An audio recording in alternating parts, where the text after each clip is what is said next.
Formula One is back. I can't believe I'm finally saying this at long last because a 3-week summer break has felt like 3 years.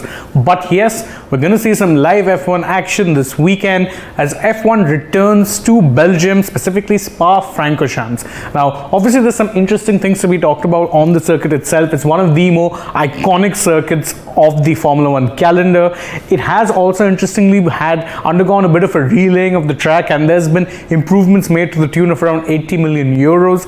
But also, it is worth noting that this year is the last year of Spa's contract with Formula One. There's no contract going on for next season, so there's obviously going to be some talking points about whether or not, we'd see Spa on the calendar next year. It hasn't been entirely ruled out yet, but contractually speaking, Spa-Francorchamps will not feature in the Formula One calendar for now at least. However, there's plenty of time for that to change, and while we can spend a lot of time debating the future of the race, right now it's more important to focus on the race that is about to happen. So today I am going to be talking to you about the 5 major talking points, or at least the major talking points ahead of the Belgian Grand Prix, and it is going to be a crucial race in this year's championship fight, because obviously there's a lot of toing and froing that can be happening. But without further ado, let's get into the major talking points. Now, talking point number 1, of course, is can anyone catch this man, Max Verstappen?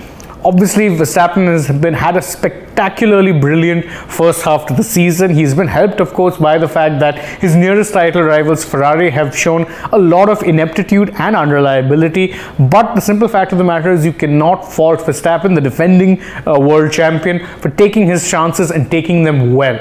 He currently has a very healthy lead in the championship standings, and right now his lead is such that he could actually finish second in every single one of the remaining races and still end up emerging as the champion come the end of the season. Obviously, there's going to be a lot of effort needed from Ferrari to actually stop this man, not just because, unlike Ferrari and Leclerc, Verstappen and Red Bull have made literally next to no mistakes. Of course, that is also partly due to the fact that they've not really been under that much pressure during the latter part of the first half of the season. Can some of that pressure be ramped up? That's something that obviously neutral viewers will be hoping can happen, because otherwise the season will or has the danger of turning into a procession. Which of course brings us to the next major talking point.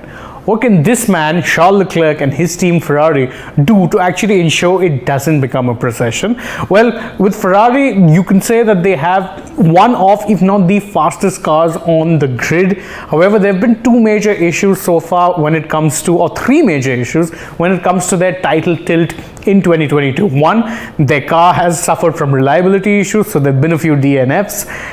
Their strategic calls have been poor, meaning that they've sometimes lost out on points when they should have won out on points. And sometimes Leclerc has made a couple of errors here or there, most notably, of course, in France, when he ended up crashing out whilst in the lead.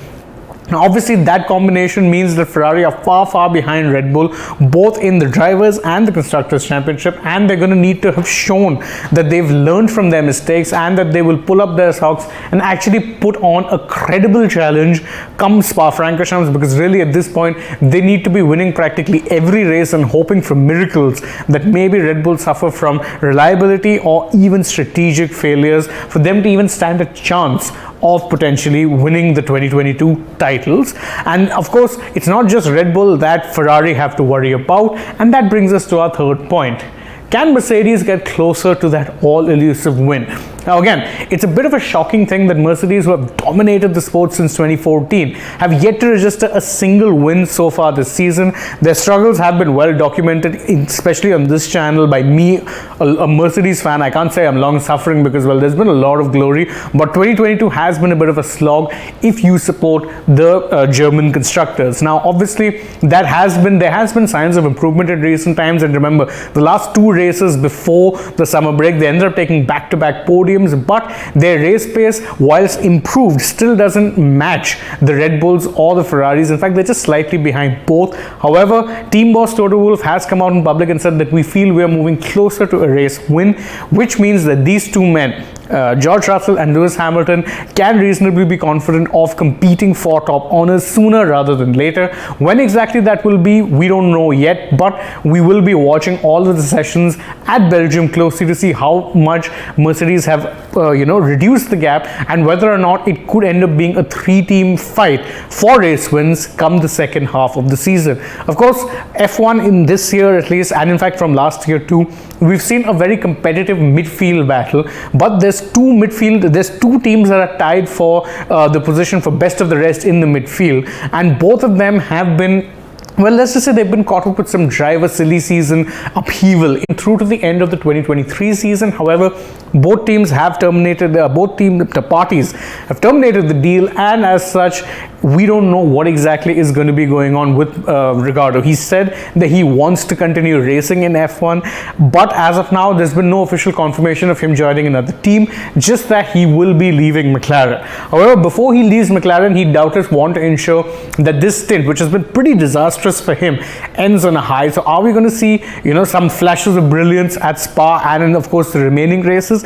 That's something that remains to be seen. And of course, McLaren will be hoping that Ricciardo can help them in that battle for fourth place against Alpine, because of course even Alpine are dealing with a little bit driver chaos of their own, thanks to, of course, this man Fernando Alonso. That's going to be the major and final talking point, or the second last talking point, let's say, of this particular video, because again, you remember Alonso, everyone expected him to be staying on at Alpine. He instead ended up joining Aston Martin, and of course him leaving Alpine ended up putting them in a bit of a stew, because they promoted Oscar Piastri to the seat, only to be told a day later by Piastri, or in fact a few hours later, that he won't be driving for them because he wants to leave Alpine and join McLaren, where Daniel Ricciardo has been, of course, he's lost his drive. Ricciardo could be coming back to replace Alonso here at Alpine. So many moving parts, all related to two teams. But again, Alonso would be wanting to ensure that he too ends this latest stint with the Enstone-based Renault factory team, and it ends on a high. Because of course he'll also be going out at the team at the end of the season and be joining Aston Martin, but he would also be very, very keen to actually ensure that he gets a few good points finishes, shows people who are doubting his move to Aston Martin that he still has what it takes, but also proves to himself that he can compete on for another few more years at least.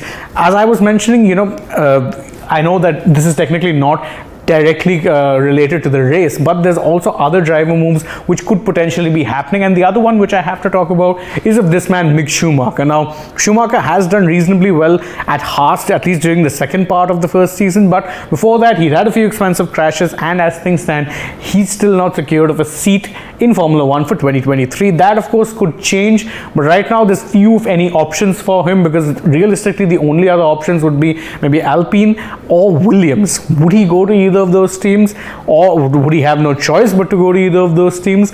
That's something we won't know yet, but of course the best thing that Schumacher can do is continue to perform well. Remember, he got a couple of points finishes. He'd be hopeful of doing the same in the venue where his father, legendary racer Michael Schumacher, actually made his debut all the way back in 1991, but he's going to be up against it because the midfield, as I said, has been pretty competitive. Alfa Romeo can get points, Alfa Tauri have shown that they can be a point scoring force, even Williams have had a couple of point finishes this year. So I think that's going to be all of the major things that we would be interested to keep an eye out on in Belgium this season, this season's edition of the race, and you can let us know what exactly that you're looking forward to watching when Formula 1 makes its return for the second half of the 2022 season in the comments. Thank you all so much for joining us in this preview. Don't forget to like the video, share it with your friends, subscribe to the channel if you haven't already, and of course tap the bell icon so you know when we're going live or uploading a new video for you guys. Don't also forget to follow us on Facebook, Instagram, and Twitter, and don't forget to download the SportsLike app for more such updates and news from the world of sports. Thank you all so much for joining us. I'm Shane Reyes, and I hope that I get to see you all again very, very soon in more videos that we'll be doing. Bye-bye for now.